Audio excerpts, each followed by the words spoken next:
Hi, this is Tim of the 1916 Company. Welcome and thanks for logging on. If you love this watch, email me, Team Mosso at the1916company.com for purchase pricing and availability questions concerning this watch. And this watch is not one you'll have seen on the channel before, although I've shot at least 7 videos of the Zenith Pilot Doublematic. This special edition in rose gold of only 10 pieces has never featured previously. Dimensionally, it is like the steel model, so 45 millimeters in diameter, 16 millimeters thick from lug tip to lug tip, 53 millimeters with a 22 millimeter spacing between the lugs. And this is a massive machine. Despite being a strap watch with an oddball titanium buckle matched with a rose gold case, it is still 167.8688 grams. So this is an incredibly heavy watch for something that is essentially just a watch head.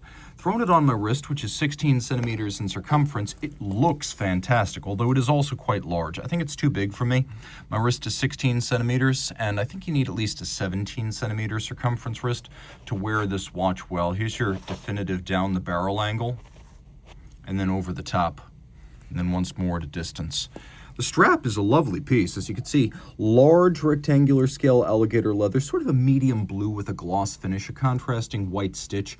Unlike a standard Doublematic, this is definitely a more upscale strap, and you can see that on the bottom it has Zenith's characteristic rubber lining, so you have a very soft and supple point of contact with the skin, but it also protects this very expensive large rectangular symmetrical scale from the heat, moisture, sweat, and grit of the wrist. There's also, as you can see, a folded edge, but a lot of bolstering to give it thickness, so the strap is substantial. The buckle is a little bit weird since it's blackened titanium.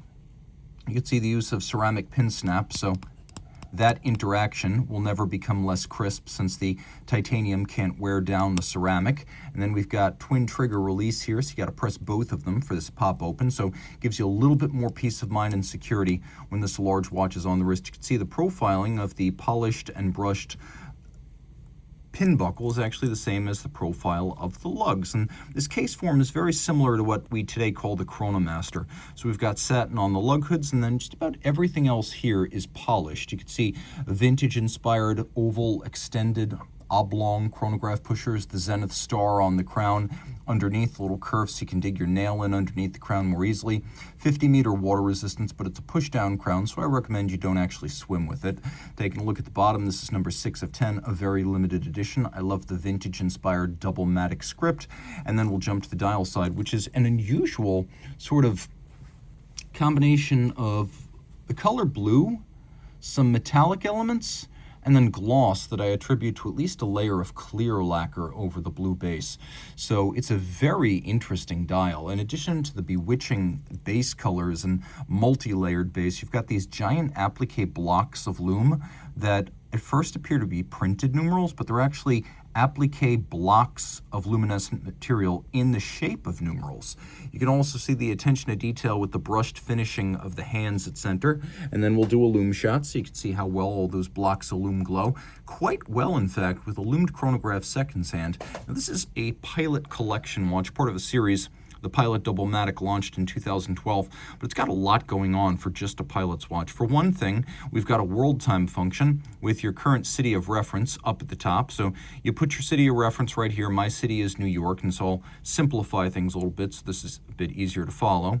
Interesting thing to note, on a Zenith El Primero, if you're operating a quick set, the quick set is the outermost crown position, and you can see this has a quick set on a double-digit grande date. Now, the intermediate position is where you set the time. So we're going to set 6 in New York. But is it 6 a.m. or 6 p.m.? Well, this is a Louis Cotier style world time system. So we have 24 cities representing the 24 principal time zones. And then we have New York right there. And so at New York, it is 6. And if you look at the little number on the counterclockwise rotating reference ring, it says 18. So we know it is 6 p.m. We have one semicircle in white. Those are the places of the world where it's roughly daylight, and then we have this dark blue semicircle. Those are the places where it's roughly night. So you could see 4 a.m. in Karachi. You could see it's 4 in the afternoon in Denver. It's 6 p.m. in New York. It's 10 in the morning in Noumea. A few notes about this world time reference ring. There have been some changes for this edition. We'll start with Paris, which is commonly the city of reference, here replaced by Madrid in that time zone. And we have where you would normally have Bangkok, we have Jakarta. Where you would normally have Los Angeles, we have Los Cabos. And whereas the standard version of this watch features Caracas, we have Santiago. And then where we would conventionally have Rio, we have Sao Paulo. So there are some changes to this reference ring, and this may be in some way related to the origin of the edition, but it's not clear exactly what this edition was.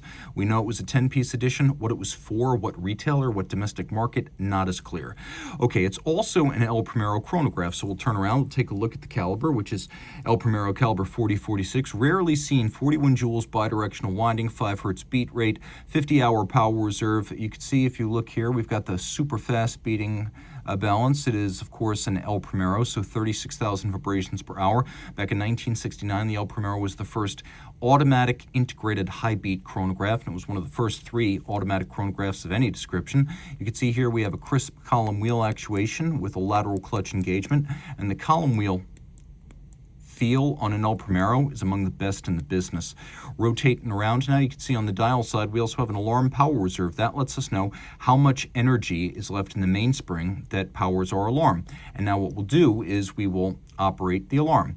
Notice we also have an on-off trigger for the alarm. So now it's armed, but now I can also disarm it so it doesn't go off if I don't want it to. This little skeleton hand represents the alarm time that's indicated, and so you can see right around 10 o'clock in the evening, New York time.